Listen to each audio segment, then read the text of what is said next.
Students, how are you all? Students, today we will learn about that what is the atomic size and atomic radius. बच्चों, atomic size और atomic radius के topic को समझने से पहले हमें पता होना चाहिए कि एटम क्या होता है. What is atom? Everything around us is made up of extremely smallest particles and these particles are called atom. So, सबसे जो स्मॉलेस्ट एक्सट्रीमली स्मॉलेस्ट पार्टिकल्स होते हैं हम लोग उससे नाम दे देते हैं एटम का. एग्जाम्पल से हम लोग शो करते हैं कि एटम क्या होता है. Suppose there are a lot of buildings and in each building there are a lot of rooms and in each room there are walls and in each walls there are a lot of bricks. तो हम लोग क्या कह सकते हैं कि वो buildings किससे मिलके बनी हुई है. येस, ऑफ कोर्स ब्रिक से मिलके बनी हुई हैं. ठीक है, किससे मिलके बनी हुई हैं? ब्रिक्स के साथ. ओके तो ब्रिक्स उनका क्या है? स्ट्रक्चरल यूनिट है. तो इसी तरह हमारे इर्द गिर्द जितनी भी चीज़ें मौजूद हैं वो बहुत स्मॉलेस्ट पार्टिकल्स के साथ मिलके बनी हुई होती हैं और उन स्मॉलेस्ट पार्टिकल्स को हम लोग नाम दे देते हैं एटम का. ठीक है. ओके अब हम लोग बात करेंगे कि एटम के स्ट्रक्चर के बारे में कि एटम के अंदर क्या क्या होता है. फर्स्ट ऑफ ऑल एटम के अंदर न्यूक्लियस होता है और इस न्यूक्लियस के अंदर हमारे पास दो चीज़ें होती हैं, प्रोटॉन्स प्लस न्यूट्रॉन्स. प्रोटॉन्स के पास पॉजिटिव चार्ज होता है, न्यूट्रॉन्स के पास कोई भी चार्ज नहीं होता, नो चार्ज. और जो शेल्स हैं न्यूक्लियस के बिल्कुल साइडों पे इर्द गिर्द पे शेल्स होते हैं, उन शेल्स के अंदर इलेक्ट्रॉन्स रिवॉल्व कर रहे होते हैं और उन इलेक्ट्रॉन्स के ऊपर चार्ज होता है नेगेटिव चार्ज. मैंने यहाँ पे एक शेल बनाया था, अब एक और बना दिया. तो दोनों शेल्स हैं, इनके अंदर क्या मौजूद है? Electron that carry negative charge. Okay ये तो हमारा हो गया एटम. अब हम लोग बात करेंगे एटम के साइज़ के बारे में कि एटम का साइज़ क्या होता है. तो बच्चों एटम के साइज़ को मेजर करना बहुत डिफ़िकल्ट है. It is very difficult to measure the size of an atom. Why? क्यों मुश्किल है हमारे लिए? तो इसके कुछ रीज़न है. First one reason is atom is extremely smallest particle and the second reason is they do not have any fixed boundaries. Second is the very major reason, they do not have any fixed boundaries, कोई उनकी fixed boundary नहीं है. And the third reason is motion of electrons is three dimensional. Okay, now how we can measure the size of atom. अभी तो हम लोगों ने ये बात की कर ली कि एटम के साइज़ को मेजर करना बहुत ज़्यादा मुश्किल है. तो हम लोग एटम के साइज़ को किस तरह से मेजर कर सकते हैं. सपोज करें, let us assume that atom is spherical and when atom contact with other atom they can touch their boundaries. suppose करें मेरे पास ये एक एटम है और ये एक दूसरा एटम है. ठीक है, ये दोनों आपस में एक दूसरे पास आ गए हैं. अब इनकी जो बाउंड्रीज़ हैं वो आपस में क्या कर रही हैं? टच हो गई हैं. देखें दोनों बाउंड्रीज़ क्या हो गई हैं? टच हो गई. ये मैं इनके दरमियान में एक न्यूक्लियस बना देती हूँ. अच्छा बेटा, अब आप लोगों को एटॉमिक रेडियस अब क्या है ये आप लोगों ने यहाँ पे गौर से समझना है. दो एटम के न्यूक्लियस के दरमियान वाला जो फासला है, जो उनके सेंटर वाला डिस्टेंस है, अगर हम लोग उसे हाफ़ कर दें, उसे क्या कर दें? हाफ़ कर दें, तो वो हमारा क्या कहलाएगा? एटॉमिक रेडियस कहलाएगा. दोबारा समझ लेते हैं हम लोग. ये देखें, एक न्यूक्लियाई का दूसरे न्यूक्लियाई के दरमियान जितना फासला है, दोबारा हम लोग बना लेते हैं. सपोज हमारे पास टू बॉन्डेड एटम है, ये उनके न्यूक्लियस हैं, छोटे छोटे मैंने बनाए हैं. ओके मैं यहाँ पे बता रही थी ये दो न्यूक्लियस हैं. ठीक है, इन दोनों न्यूक्लियस के दरमियान का जो फासला है, जो डिस्टेंस है, अगर हम उन डिस्टेंस को हाफ़ कर दें तो उसे हम लोग बोलेंगे एटॉमिक रेडियाई का नाम दे देंगे. ठीक है. ओके आगे हम लोग एग्जाम्पल्स से डिस्कस करते हैं और डेफिनेशन भी देख लेते हैं. एटॉमिक रेडियस की definition: half of the distance between the nuclei of two bonded atom is referred as atomic radius. Half of the distance between two bonded atom, दो बॉन्डेड एटम के दरमियान वाला जो फासला हम लोग क्या नाम दे देंगे? एटॉमिक रेडियस का नाम दे देंगे. फॉर एग्जांपल अपन यहाँ पे कार्बन डिस्टेंस है, हमारे पास यहाँ पे दो कार्बन के एटम्स हैं, फर्स्ट एंड सेकेंड. अब आप लोगों को पता है जब दो एटम सेम एटम वो भी आपस में अटैच हो जाएं, आपस में जुड़ जाएं, बाइंड कर जाएं, तो वो क्या कहलाते हैं? एलिमेंट कहलाते हैं. तो कार्बन अपनी एलिमेंटल फॉर्म में है और जब वो कार्बन अपनी एलिमेंटल फॉर्म में है तो उसके एटॉमिक रेडियाई कितना है? 154 पिकोमीटर है. ठीक है. ओके जब हम लोग इसे हाफ़ कर देंगे, इसका हाफ डिस्टेंस क्या बनेगा? 77 पिकोमीटर बनेगा. एक कार्बन के एटम का एटॉमिक रेडियस क्या बनेगा 77 पिकोमीटर।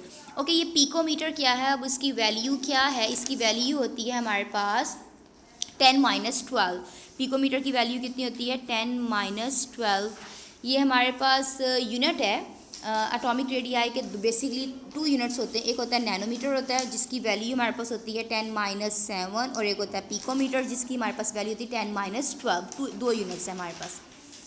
ओके, अब हम लोग बात करेंगे ट्रेंड की कि पीरियड के अंदर इसका क्या ट्रेंड है। तो इस चीज़ को समझने से पहले हमें पता होना चाहिए कि पीरियड्स क्या होते हैं। हमारे पीरियोडिक टेबल के अंदर हॉरिजेंटल रॉज को हम लोग नाम देते हैं पीरियड्स का, जो कि लेफ़्ट से राइट मूव कर रही होती हैं। अब कह रहे हैं लेफ़्ट टू राइट जाते हुए एटॉमिक साइज़ डिक्रीज़ हो रहा होता है। एटॉमिक साइज़ डिक्रीज़ क्यों हो रहा होता है ये अभी हम लोग पढ़ते हैं, समझते हैं, आगे जाके मैं आप लोगों को डिटेल में बताती हूँ। सबसे पहले तो आप लोग यहाँ पे ये समझे एग्जाम्पल, ये हमारे पास ओके बेटा, एक और चीज़ जो आप लोगों को पता होना चाहिए पीरियड्स के बारे में वो ये कि पीरियड्स नंबर शो कर रहे होते हैं शेल्स को, नंबर ऑफ़ शेल्स को शो कर रहे होते हैं पीरियड्स, जो कि हमारे पीरियोडिक टेबल में मौजूद है, जो कि लेफ़्ट टू राइट जा रहे होते हैं, वो नंबर ऑफ़ शेल्स को रिप्रेजेंट करें। सपोज करें कि मेरे पास है सेकंड पीरियड, तो इसका मतलब क्या है, उसके पास नंबर ऑफ़ शेल्स जितने भी एटम हैं उसके पास कितने होंगे 2 शेल्स होंगे, ठीक है। अगर मेरे पास थर्ड पीरियड है तो इसका मतलब क्या है, उसके अंदर जितने भी एटम्स मौजूद हैं या फिर एलिमेंट्स मौजूद हैं उसके पास कितने शेल्स होंगे 3 शेल्स होंगे। तो नंबर पीरियड्स किसे शो कर रहा होता है शेल्स को, जबकि जो ग्रुप है वो किसे शो कर रहा होता है वैलेंस इलेक्ट्रॉन को। सपोज करें मेरे पास है ग्रुप नंबर 1, तो इसका मतलब क्या है कि उसके वैलेंस इलेक्ट्रॉन मतलब आखिरी शेल में इलेक्ट्रॉन जो सा वो कितना होगा 1 होगा। अगर मेरे पास ग्रुप नंबर है 3 तो इसका मतलब क्या है वैलेंस शेल के अंदर इलेक्ट्रॉन्स कितने होंगे 3 होंगे, ठीक है। ओके, तो यहाँ पे हम लोग एग्जांपल लेते हैं लिथियम से लेके ऑक्सीजन की, Li से लेके ऑक्सीजन की एग्जांपल लेते हैं पीरियड के अंदर लेफ़्ट टू राइट। लिथियम का एटॉमिक नंबर होता है 3, ऑक्सीजन का एटॉमिक नंबर होता है 8। अगर तो लिथियम का एटॉमिक नंबर 3 है तो इसका मतलब क्या है, उसके पास पॉजिटिव चार्ज भी कितने 3, मतलब पॉजिटिव प्रोटॉन भी इसके पास कितने 3 है, इलेक्ट्रॉन भी कितने हैं 3 है। तो इसका मतलब क्या हो गया, पॉजिटिव भी 3 है और नेगेटिव भी 3 है, ठीक है। ओके, अगर हम लोग बात करें ऑक्सीजन की, तो ऑक्सीजन का मतलब क्या है कि इसके पास एटॉमिक नंबर कितना है 8 है। तो इसका मतलब क्या है, इसके पास 8 ही पॉजिटिव चार्ज हैं और 8 ही नेगेटिव चार्जेस हैं। ओके स्टूडेंट्स, अब हम लोग डिस्कस करते हैं लिथियम का और ऑक्सीजन का ही मैं आप लोगों को बता रही थी, वही हम लोग डिस्कस करते हैं। सपोज करें कि मेरे पास जो लिथियम का एटॉमिक नंबर है, अच्छा एक बात एक यहाँ पे और आप लोगों को पता होनी चाहिए, और वो क्या होनी चाहिए पता आप लोगों को कि जो हमारे पास पीरियड्स हैं वो किसको शो कर रहे होते हैं, नंबर ऑफ़ शेल्स को शो कर रहे होते हैं। अब नंबर ऑफ़ शेल्स को शो कर रहे हैं तो इसका मतलब क्या है कि सपोज करें मेरे पास अगर पीरियड नंबर 2 है तो उसके अंदर जितने भी एटम्स हैं उसके शेल्स कितने होंगे 2 होंगे। लिथियम है तो उसके भी शेल कितने होंगे 2, ऑक्सीजन है तो उसके भी शेल कितने होंगे 2 ही शेल्स होंगे, सबके शेल्स कितने 2 शेल्स हैं। ओके, ये बात तो यहाँ पे क्लियर होगी कि सबके शेल्स कितने कितने होंगे 2 शेल्स होंगे, बिकॉज पीरियड का मतलब ही क्या है, वो शो ही किसे कर रहा होता है, शेल्स को शो कर रहा होता है, ठीक है। ओके, अब हम लोग यहाँ पे ये देखते हैं atomic number left to right gradually increase तो कर रहा है। देखिए atomic number left to right जाते हुए आहिस्ता आहिस्ता इंक्रीज तो कर रहा है, लेकिन जो शेल्स हैं वो क्या हो रहे हैं, वो तो एक जैसे ही हैं, सेम के सेम ही हैं। जैसे मैं अभी आप लोगों को दिखाती हूँ, देखें यहाँ पे हमारे पास atomic number left to right जाते हुए इंक्रीज कर रहा है। Wait, okay, atomic number left से राइट जाते हुए इंक्रीज कर रहा है। सपोज करें लिथियम है तो लिथियम का एटॉमिक नंबर यहाँ पे क्या है 3 है, बेरियम का 4 है, बोरोन का 5 है, कैल्शियम का 6 कार्बन का 6 है, नाइट्रोजन का 7, ऑक्सीजन का 8, फ्लोरीन का 9, नियोन का 10 है। ये सारे इंक्रीज़ तो कर रहे हैं एटॉमिक नंबर, लेकिन एक और बात भी यहाँ पे जैसे मैंने आप लोगों को पहले बताया कि जो पीरियड्स है इसका मतलब क्या है, नंबर ऑफ़ शेल्स है। नंबर ऑफ़ शेल्स तो इन सब में सेम है। तो अब फिर हमारे पास पीरियड के अंदर एटॉमिक साइज़ क्यों डिक्रीज़ हो रहा होता है, वो इस वजह से हो रहा होता है। सपोज़ करें जैसे मैंने अभी आप लोगों को बताया कि जो लिथियम है तो लिथियम के पास कितने प्रोटॉन्स हैं, 3 प्रोटॉन है, पॉजिटिव कितने हैं 3 है, तो इसका मतलब क्या नेगेटिव भी कितने होंगे 3 होंगे। ये तो हो गया लिथियम का। अब हम लोग बात करते हैं ऑक्सीजन का। ऑक्सीजन के पास कितने प्रोटॉन्स हैं 8 हैं, 1 2 3 4 5 6, 7 एंड 8 और नेगेटिव चार्जेस भी कितने हैं, 8 ही हैं। ठीक है, तो अब आप लोग मुझे यहाँ पे बताएंगे ये वाले के अंदर फोर्स ऑफ अट्रैक्शन ज़्यादा होगी या इसके अंदर ज़्यादा होगी। ऑफ कोर्स जो चीज़ ज़्यादा है उसके अंदर पॉजिटिव और नेगेटिव जो ज़्यादा है उसके अंदर फोर्स ऑफ अट्रैक्शन भी क्या होगी, ज़्यादा होगी। अगर मैं आप लोगों को एग्जांपल दूँ मैग्नेट की, तो अगर मैग्नेट का सरफेस एरिया जितना ज़्यादा होगा इसके दरमियान में फोर्स ऑफ अट्रैक्शन भी क्या होगी, उतनी ही ज़्यादा होगी। ठीक है, तो ये रीज़न है, ये बेटा रीज़न है कि हमारे पास जितना भी पीरियड के अंदर जो हमारा एटॉमिक साइज़ है वो डिक्रीज़ हो रहा होता है। किस रीज़न से हो रहा होता है, 2 रीज़न्स यहाँ पे मैं आप लोगों को बताऊंगी। It is because with the increase of atomic number. पहली बात तो ये होगी कि एटॉमिक नंबर बढ़ रहा है, लेकिन एटॉमिक नंबर तो बढ़ रहा है लेकिन जो शेल्स हैं वो क्या रह रहे हैं, सेम रह रहे हैं। सबके अंदर शेल्स कितने, 2 हैं। अब शेल्स तो सेम है लेकिन जो इफ़ेक्टिव न्यूक्लियर चार्ज है वो आहिस्ता आहिस्ता वो भी क्या हो रहा है, बढ़ रहा है। जब न्यूक्लियस का होल्ड, न्यूक्लियस की अट्रैक्शन ज़्यादा होगी, आप लोगों को पता है न्यूक्लियस के अंदर क्या चार्ज होता है, पॉजिटिव, बाहर क्या चार्ज होता है, नेगेटिव। तो न्यूक्लियस क्या करेगा, इसे अपनी तरफ अट्रैक्ट करेगा। जब अट्रैक्ट करेगा तो आहिस्ता आहिस्ता एटम का साइज़ क्या होने लग जाएगा, डिक्रीज़ होने लग जाएगा। यही रीज़न है कि हम लोग जैसे जैसे पीरियड से लेफ़्ट टू राइट मूव कर रहे होते हैं तो एटम का साइज़ क्या हो जाता है, डिक्रीज़ होने लग जाता है। ठीक है, ओके, हम लोगों ने ये भी बात कर ली ट्रेंड इन पीरियड की भी। अब हम लोग बात करेंगे ग्रुप के अंदर क्या ट्रेंड है।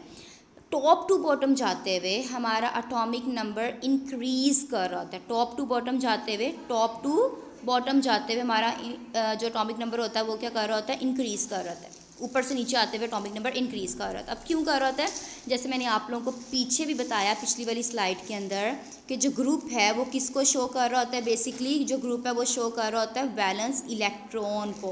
वैलेंस इलेक्ट्रॉन का मतलब क्या है, सपोज करें मेरे पास अगर ग्रुप नंबर 1 है तो इसका मतलब क्या है, उसके अंदर जितने भी एलिमेंट्स हैं वो किससे शो कर रहे हैं, उसके अंदर जो वैलेंस शेल है उसके अंदर जो इलेक्ट्रॉन होंगे वो ओनली 1 होगा। अगर ग्रुप नंबर 3 है तो उसके वैलेंस शेल के अंदर इलेक्ट्रॉन्स कितने होंगे, 3। अगर ग्रुप नंबर 5 है तो उसके अंदर जो वैलेंस शेल के इलेक्ट्रॉन है वो कितने होंगे, 3 होंगे। ठीक है, ओके। अब हम लोग बात करते हैं ट्रेंडिंग ग्रुप के अंदर कि atomic number top to bottom आते हुए इंक्रीज़ कर रहा होता है। वो इंक्रीज़ क्यों कर रहा होता है, क्योंकि new shells of electron add हो रहे हैं हर पीरियड के अंदर, जिसकी वजह से न्यूक्लियर चार्ज क्या हो रहा है, ज़्यादा हो रहा है। अच्छा देखें, सपोज करें मेरे पास है यहाँ पे लिथियम। ठीक है, लिथियम है मेरे पास ये। अब लिथियम का जो एटॉमिक नंबर है वो कितने, 3 है।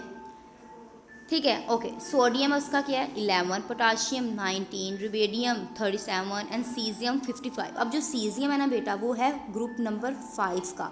अब ग्रुप नंबर 5 का जैसे मैंने आप लोगों को पहले बताया था, इसके अंदर जो शेल्स होंगे वो कितने होंगे, कितने शेल्स होंगे, पीरियड नंबर 5 का है तो इसके अंदर जो शेल्स होंगे वो कितने होंगे, 5 होंगे, 5 शेल्स होंगे। सपोज करें ये मैं अगर शेल्स बनाऊँ 1 2 3, बहुत बड़ा चला जाएगा। ठीक है, और अगर मैं लिथियम को यहाँ पे शेल्स बनाऊँ तो ओनली कितने होंगे, 1 एंड 2, क्योंकि ये पीरियड नंबर 2 से बिलोंग कर रहा है। अब आप लोग मुझे खुद बताएं कौन सा वाला जो एटम है वो ज़्यादा बड़ा है। ऑफ कोर्स ये वाला एटम ज़्यादा बड़ा है जो कि सीजियम वाला है। ठीक है, समझ लग रही है आप लोगों को। तो सीजियम का बेटा जो साइज़ होगा वो आहिस्ता आहिस्ता बहुत बड़ा हो जाएगा और लिथियम का जो साइज़ है वो छोटा है। तो टॉप टू बॉटम आते हुए एटॉमिक नंबर क्या हो रहा है, इंक्रीज़ हो रहा है।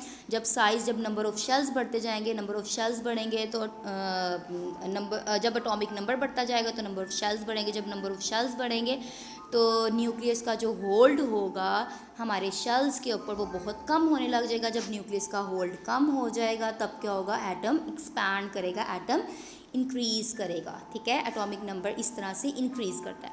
होप सो आप लोगों को समझ लग गई होगी। अगर कुछ भी समझ ना लगे तो आप लोग हमसे पूछ सकते हैं। ओके, अल्लाह हाफिज़।